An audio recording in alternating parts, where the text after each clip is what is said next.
Royce White, former NBAer, was asked at a Big Three game a couple of days ago about the status of Carmelo Anthony. Melo, who is not in the NBA since being released by the Rockets last year. And Royce White said that Melo is absolutely being blackballed. He's one of the realest players in the league. He's given too much to the game for them not to allow him to play, or for them to kind of culturally just make an agreement that he's not good enough anymore. All of us here played that game at the highest level and know how good Melo is. So, okay, we have that. And then Royce White goes on to say that LeBron James is someone who's helping to keep Melo, his banana boat buddy, out of the league. Quote, when a guy like LeBron is walking around out here like he's the face and voice of the players, how is he letting his banana boat brother hang out there in the wings and then go sign Jared Dudley, who the Lakers signed a couple of days ago, and not Carmelo Anthony? We went through the very high-profile situation of Colin Kaepernick, who alleged he was blackballed from the National Football League, took a payout that finished his storyline, ostensibly. Melo's a guy that was really good for a long time and then very quickly fell out of favor. Melo's someone, look, being a Syracuse guy, you know I am. I followed his whole career, being a Knicks fan. His style of play has become like a dinosaur. But is he someone that can still play a few minutes in the league? Sure, he can if he wants to come off the bench, if he wants to do a lot of these things. But his game really doesn't fit in the NBA anymore with what all these teams want to do, run up and down the floor. Also, when you throw in, hey, something happened in Houston to get cut after 10 games. Something, the last couple of stops haven't been the best for Carmelo Anthony, so you got stuff going on off the court as well. I don't know that I could say Melo's being blackballed because I don't see the reason why you would blackball Carmelo Anthony.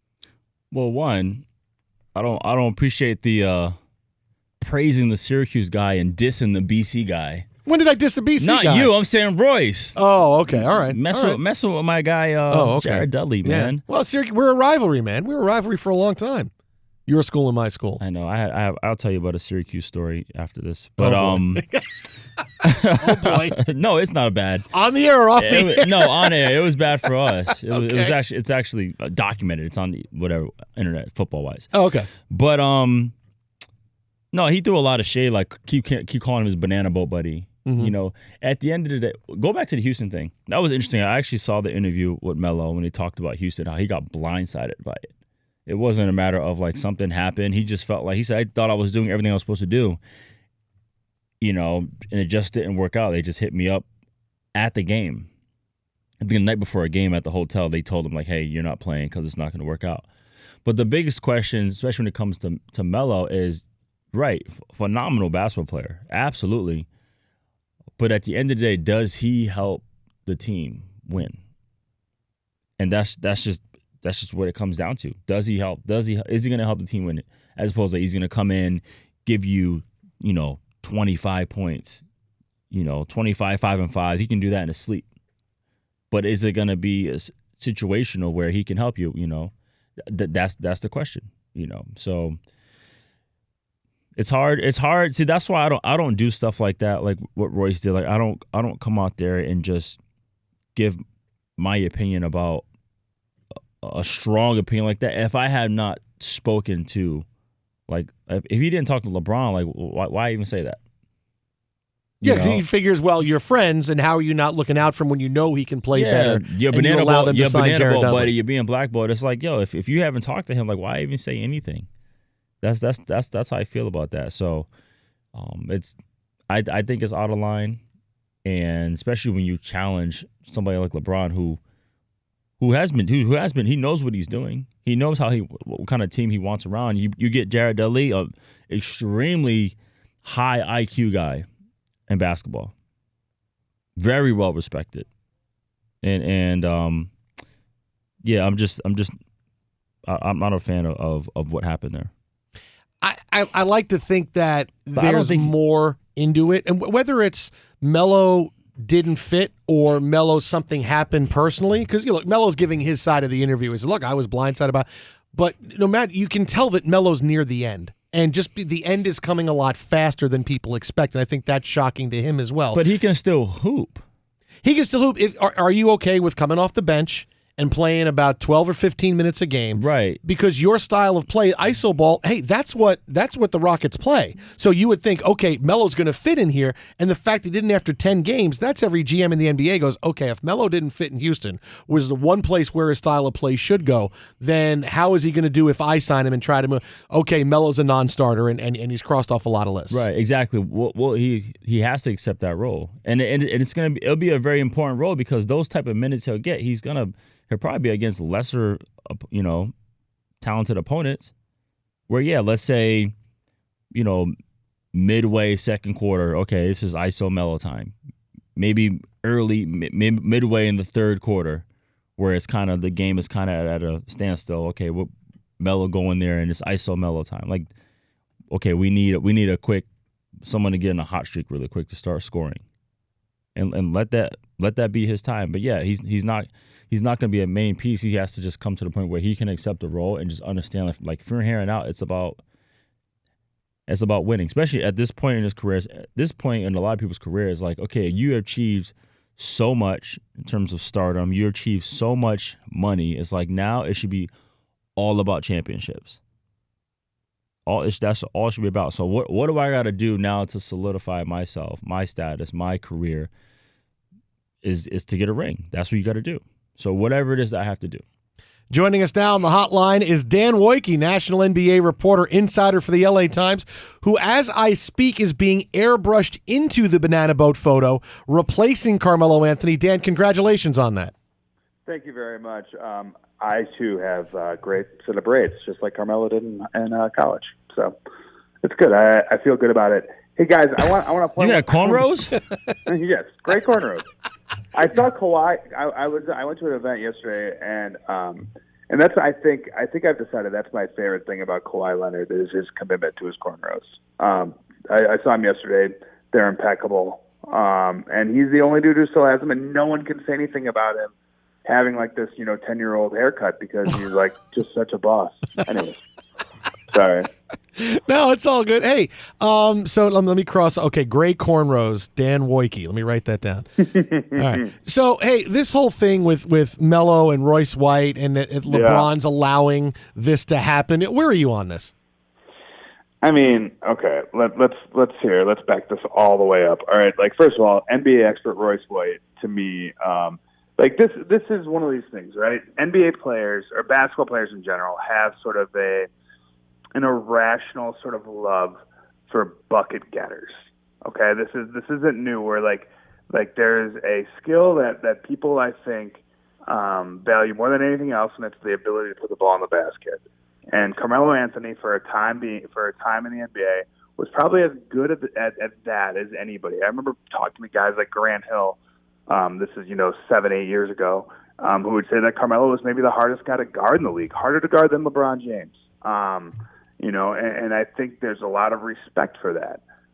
It's also one of those things that isn't as valued as much anymore in this league. The ability to just put the ball in the hoop, right?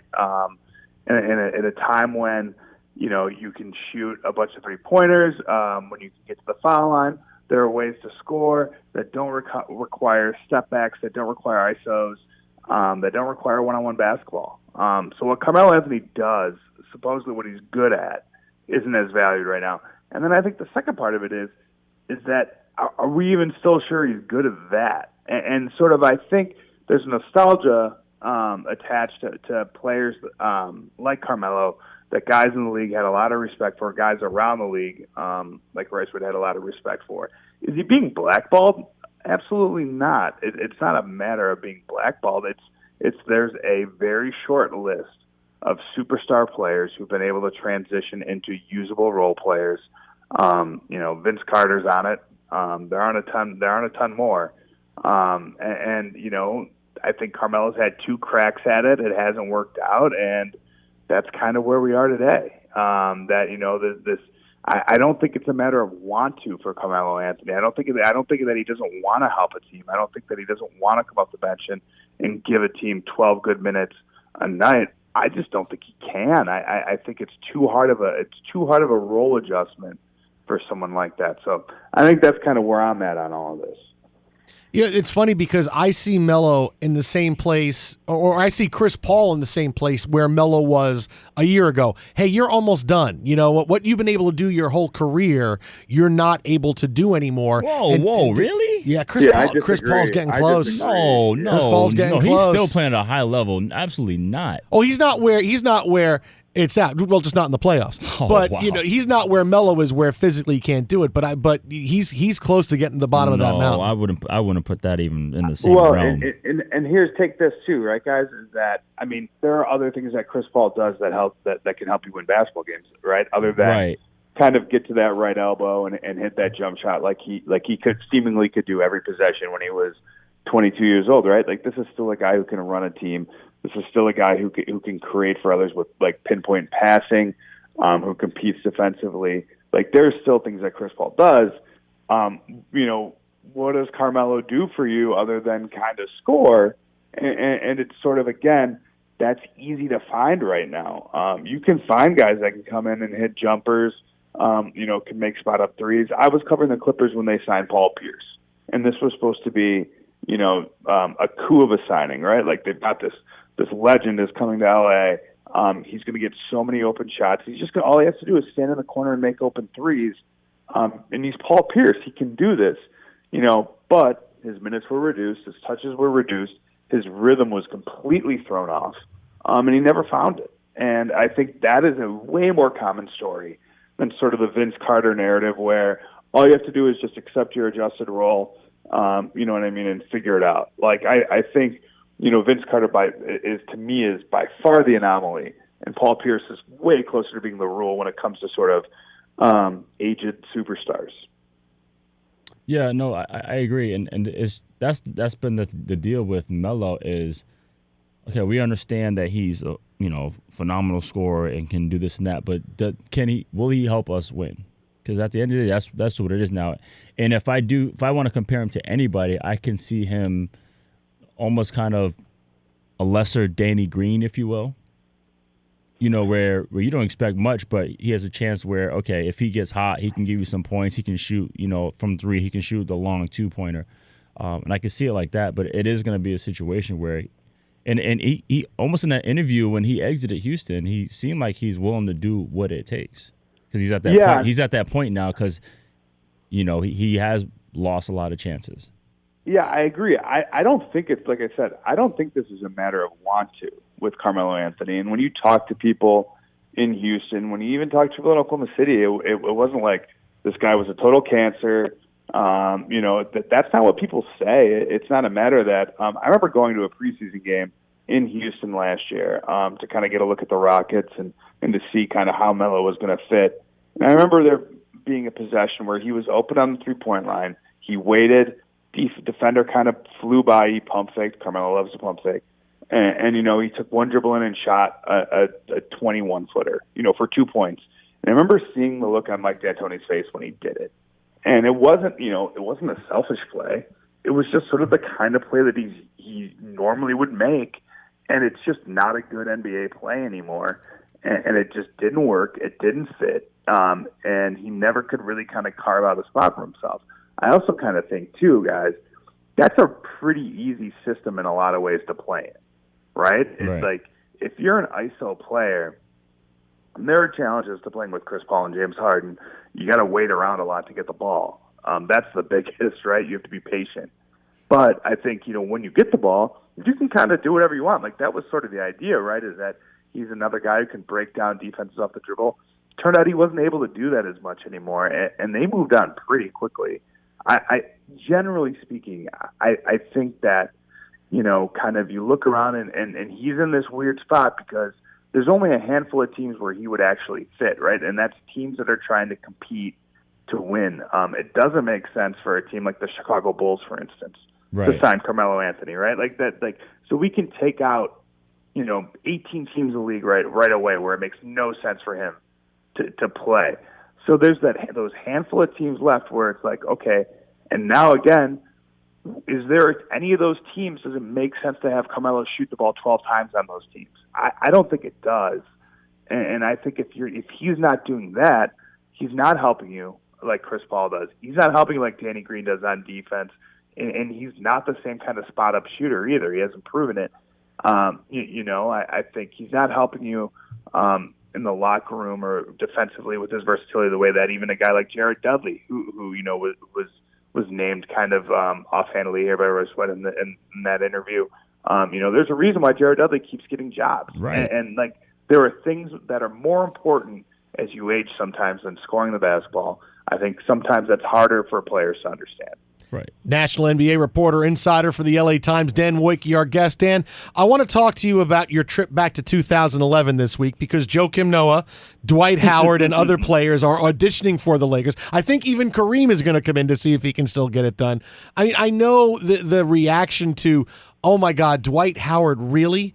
He can come back to the Lakers after things went and ended so poorly? Dwight, is this really a possibility? Absolutely.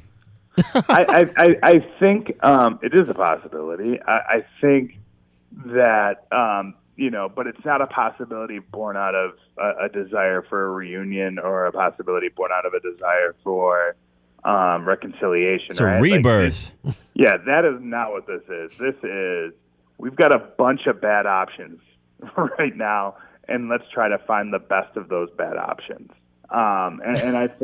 And I think that's what's available at this position. I think the DeMarcus Cousins injury was a really interesting injury for the Lakers because it kind of forced people to sort of come to grips to what they expected out of DeMarcus Cousins to begin with, right? And there are two real separate camps on this. You would talk to people, some people close to the Lakers who were like, this isn't that big of a deal. We weren't expecting that much anyways. He was never going to really be the same player as he was because of the Achilles. And so we can kind of figure out the stuff that he was doing. We can find that elsewhere. And then there are the people who kind of looked at it and said, like, this was our best chance for having a third star to pair with Anthony Davis and LeBron James, that this was sort of the pathway, a healthy DeMarcus Cousins to getting us, deep in the playoffs, to making us kind of these unstoppable lineups. And so I think, you need to have realistic expectations as to what you're going to find on the market here in, late August. Dwight Howard played 9 games last year in the NBA. This is a guy that, is so unvaluable to his team that he's currently under contract somewhere. And that team is like, you can go work out for other places. Like, that's fine with us.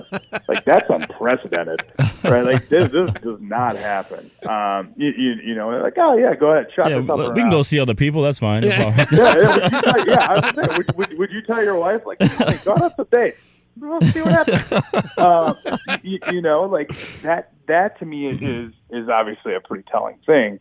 One of the names that's out there that I actually kind of like, and I know, Jason, it's going to make your head explode as a resident Nick, is Joakim Noah, who was actually pretty useful in spot minutes last year in Memphis. And again, kind of going back to sort of the Carmelo thing, I think it could apply a little bit to Dwight Howard too, is like there's no real track record of Dwight Howard being able to come in, and kind of give you relief pitcher minutes, right, where he's able to play for 4 to 5 minute stretches at high energy. Doesn't matter if he gets the ball. He's going to impact the game somehow. We don't know that he can do that. I think certainly he's a first ballot Hall of Famer. He's a terrific player. He's a guy who probably doesn't get the credit he deserves for everything he's done in this league, because of how the last 3 years have gone for him, or 4 years. But we still don't know that he can do that. I think we saw in Memphis last year, and albeit on a really bad Memphis Grizzlies team that was super beat up, I think we saw Joakim Noah do some of that stuff. I think weirdly could help the Lakers closer to what DeMarcus Cousins could, not offensively in the sense that he's not going to post up and he's not going to shoot the three the way that you kind of expect Cousins, but you can run some offense through Joakim Noah. He's a good passer. He still has that sort of high basketball IQ. To me, he might be the best of the bad options, but let's be clear, these are all pretty bad options.